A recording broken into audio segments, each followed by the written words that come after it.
Hello my friends, how are you? I hope you're good today. Welcome to the new ASMR video. So today, for the first time in the channel, et la première fois all time pour like, I'm going to do an ASMR reading. I'm going to read a part of a book in French. So the book is a book of basketball about Larry Bird and Magic Johnson. I'm just going to try the ASMR read. Maybe it will be good. So let's go. I'm going to whisper, not soft spoken, but whispering for this first one. Maybe if you want more reading video, I can make some soft spoken for the next one. So let's go for the first ASMR read for Echo in French. So let's start, my friend, and enjoy my beautiful whispering. So let's go. Okay, you can close your eyes because this is a ear video, not a visual. So let's go. Quand j'étais jeune, la seule chose qui m'importait était de me battre mes frères. Mark et Mike étaient plus âgés que moi et donc ils étaient plus grands, plus forts et meilleurs au basket, au baseball et tout. Ils me poussaient, ils me motivaient, je voulais les battre plus que tout, plus que n'importe qui. Mais je n'avais pas encore rencontré Magic. Quand je l'ai rencontré, il est devenu celui que je devais battre. Ce que j'ai vécu avec Magic est allé au-delà de ce que j'avais pu éprouver avec mes frères. Je n'ai jamais dit combien il dominait mes pensées à l'époque où je jouais, je ne le pouvais pas. Mais dès que nous nous sommes tombés dans l'accord pour se faire ce livre, j'ai su que le temps était finalement venu de dévoiler aux gens ma relation avec la personne qui me motivait le plus que n'importe qui d'autre. Dès le début, nos carrières ont suivi le même chemin. Nous avons joué l'un contre l'autre en finale NCAA pour le titre universitaire 1979, puis nous sommes passés pro la même année. Il est parti sur la côte ouest, je suis parti sur la côte est. Chacun de nous jouait pour l'une des meilleures franchises NBA de tous les temps. On n'aurait pas pu imaginer meilleur scénario. Je n'ai pas aimé la tournure qu'ont prise les choses au début. C'était toujours Bird contre Magic au lieu de Celtics contre les Lakers et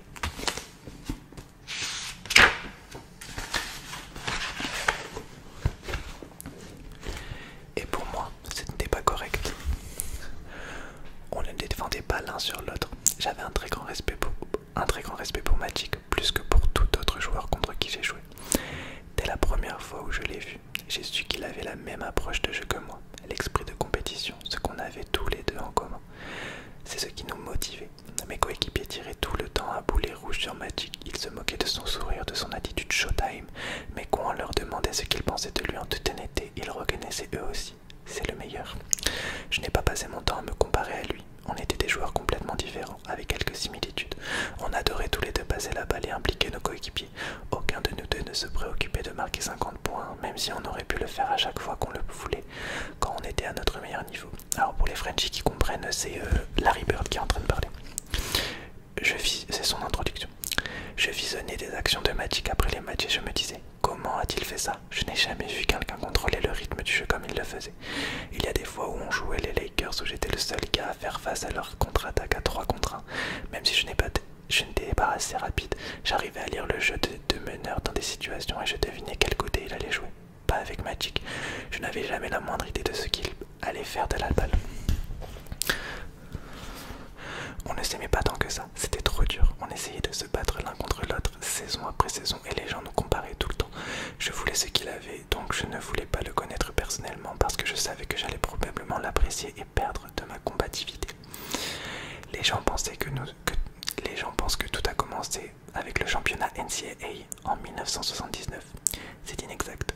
Nous y avons été coéquipiers l'été précédent dans une compétition internationale et nous avions produit des actions de jeu incroyables ensemble. Il est dommage que personne ne les ait vues. Le coach ne nous faisait pas jouer, alors nous avons dû trouver autre chose que des actions de match pour prouver que nous faisions partie des meilleurs joueurs universitaires, croyez-moi. Vous le verrez en lisant ceci, nous avions trouvé des façons de nous faire remarquer. Dans ce livre, nous vous livrons une vision de l'époque du championnat NCAA. Pas ce que j'appelle les histoires de mythos qui concernent cette période. À travers les années, d'innombrables propos des gens qui côtoyaient mon équipe d'Indiana State ont été rapportés au sujet de ce que je faisais ou ce que je pensais à l'époque. Ça me fait toujours rigoler car je les connais à peine. C'est pour ça qu'ils n'ont jamais eu les bonnes infos. Les gens qui ont peu À voir avec la réussite d'une équipe sont souvent ceux qui ont le plus à dire. Très belle phrase. C'est l'une des raisons pour lesquelles Magic et moi avons décidé de faire ce livre ensemble. Vous apprenez de nous tout ce que nous ressentons quand nous jouons l'un contre l'autre pour les titres universitaires et les titres NBA. Cela a été une aventure passionnante, croyez-moi. Ça n'a pas toujours été un long fleuve tranquille. Quand vous avez autant l'esprit de compétition que Magic et moi, vous êtes amené à approuver des sentiments extrêmes. J'en ai ressenti. Et en réalisant ce livre, j'ai appris que Magic en avait ressenti lui aussi. Après toutes ces années passées à se battre l'un contre l'autre, les gens ne pouvaient pas penser l'un à l'un d'entre nous sans associer l'autre. Nous étions Mohamed Ali et Joe Frazier. Quand j'ai pris ma retraite, les gens me parlaient tout le temps de lui. Ils me disaient « ça va Magic, vous l'avez vu ». Ils me parlaient plus de lui que mes propres coéquipiers. 9 mois sur 10 c'était alors que devant Magic. Et une fois sur 10 c'était que fait Kevin Hall ces temps-ci. Il était difficile d'expliquer ce que cela faisait d'être lié à quelqu'un de cette façon. Nous n'avions pas choisi cela, c'était arrivé, c'est tout. Et maintenant, on est enchaînés l'un à l'autre. Une fois, il y a quelques années, je conduisais ma voiture quand j'ai reçu un appel d'une journaliste de télévision d'Indianapolis. Il m'a demandé « Avez-vous entendu la nouvelle ?» J'ai répondu « De quoi parlez-vous ?» Et il m'a dit « Eh bien, ce n'est pas encore confirmé, mais nous avons un rapport selon lequel Magic Johnson serait mort. » J'ai failli faire une sortie de route, j'ai eu une boule à l'estomac et j'ai vraiment cru que j'allais y passer. J'ai raccroché et aussitôt appelé Jill Leon, mon agent. Elle a eu Lon Rion, l'agent de Magic, au téléphone. Il lui a dit que cette rumeur était bidon, que Magic allait...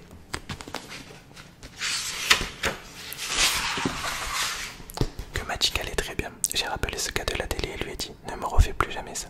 Les gens ont beaucoup écrit sur Magic et moi pendant des années. Des fois ils étaient dans le vrai, d'autres fois non.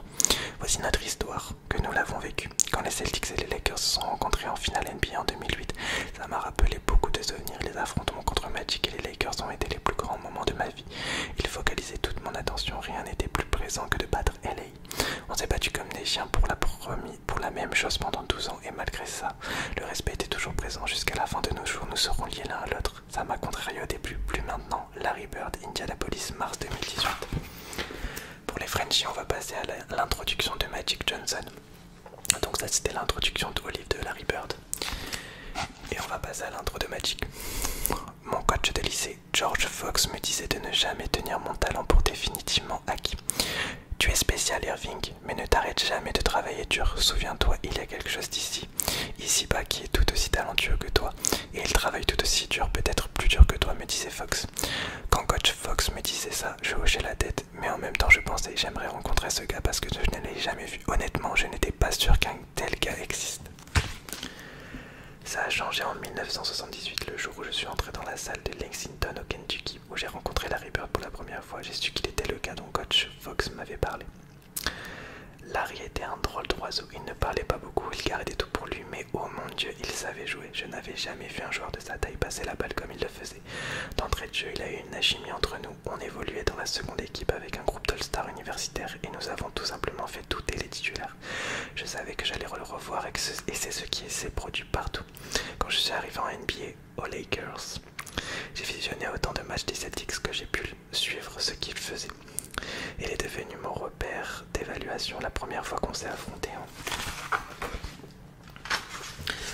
en finale en 1984. Larry m'a dominé, ça m'a pris des années pour m'en mettre. En fait, je ne m'en suis toujours pas remis. J'ai été étonné d'entendre Larry décrire comment il m'avait vu remporter le titre NBA dans ma saison rookie. Il a reconnu qu'il avait été jaloux, ce qui m'a vraiment choqué parce qu'il ne montrait rien à l'époque. Bien sûr, comme vous l'apprenez en commençant la lecture de ce livre, j'avais mon propre lot de jalousie en ce qui concerne Larry. Quand je parle aux gens, je leur dis que j'aurais aimé que leurs enfants aient de la chance de voir Larry Bird jouer parce qu'il le faisait de la bonne manière. Il jouait pour l'équipe et c'était sa rage de vaincre, sa solidarité, son esprit et sa connaissance du jeu que j'admirais le plus. Je suis lié à Larry à jamais, c'est comme ça. Je voulais que nous entrions ensemble au Hall of Fame, mais nous n'en avons pas eu l'opportunité. Ce livre est donc la meilleure chose que nous puissions faire. Il nous donne la possibilité de raconter notre histoire et de partager avec vous l'évolution de notre amitié. Des choses vont vous surprendre. À l'époque où nous jouions, j'examinais minutieusement tous les gestes de Larry. Avant que nous fassions ce livre, je me doutais absolument pas qu'il faisait la même chose avec moi. Il m'est impossible de me séparer de Larry, je pense qu'il ne peut pas se séparer de moi non plus. Je tombe sur des fans tout le temps et la première chose qu'ils veulent savoir c'est l'as-tu vu? As-tu parlé à Larry? Personne ne me parle. Jamais de Kareem Abdul-Jabbar, ni de Jim Borsi, ni de Byron Scott, ni de Michael Cooper. C'est toujours Larry. On a fini par s'y habituer. Quand je voyage dans le pays, j'ai toujours un accueil chaleureux, particulièrement à Boston. Les gens disent à leurs enfants, tu as raté quelque chose, Larry et ses gars ont fait quelque chose. On a détesté ce gars, on le respectait. Chaque fois que je vais dans la nouvelle salle des Celtics, j'ai des tonnes de souvenirs, je vous jure, ils sont toujours les mêmes gars qui installaient le parquet à l'époque où je jouais. Ça me ramène en arrière, les t-shirts Beat LA, les vendeurs à l'extérieur, les douches froides, les alarmes incendies la nuit. Quand nous restions à l'hôtel à Boston, il n'y a jamais eu de meilleure rivalité. Oh oui, jamais. Ce que nous avons essayé de faire dans ce livre, c'est de vous placer au milieu de tout ça, comme en 1984, juste après que les Celtics ont remporté le titre. Je suis scotché dans ma chambre d'hôtel à Boston, je regarde dans la rue tous ces fans de Celtics en plein délire, et vous ne croyez jamais où se trouvait Larry. Parfois je ressors un de ces vieux matchs Celtics-Lakers. Je me lasse jamais de les revoir. La plupart du temps, on avait marqué 60 points à la mi-temps. C'était la poésie du basket. Quand je regarde ces matchs, je suis toujours frappé par l'intensité qu'on peut lire sur le visage de Larry et sur le mien. On ne s'est jamais reposé un seul moment sur aucune action. On ne pouvait pas se le permettre parce que parce que si nous l'avions fait, l'autre gars aurait exploité ça. Pouvez-vous imaginer ce que c'était que d'avoir un joueur du calibre de Bird vous poussant dans votre dernier retranchement soir après soir? Ça m'épuisait. Ça nous a pris du temps pour nous connaître. Il est difficile de développer une relation avec quelqu'un qui veut exactement la même chose que vous. On était différents, c'est sûr. J'exprimais beaucoup d'émotions sur le terrain, tandis que l'expression de Larry ne changeait jamais. À l'extérieur, je le savais, son cœur battait tout aussi vite que le mien. Mais il y a eu d'innombrables fois où je l'ai regardé en me disant « Qu'est-ce qu'il pense ?» Aujourd'hui, enfin, je le sais. J'ai toujours voulu travailler avec Larry sur un projet comme celui-ci. L'amour et le respect que j'ai pour lui sont sincères. Je n'ai jamais rencontré quelqu'un d'autre comme lui. C'est parce qu'il y a qu'un seul Larry Bird. Je suis fier de pouvoir dire qu'il est mon ami. Irving Magic Johnson Jr., Los Angeles, mars 2009. Okay, my friend, this is the end. If you enjoyed this, tell me. And big love, my friend. And big love to Larry Bird and Magic Johnson. Big love.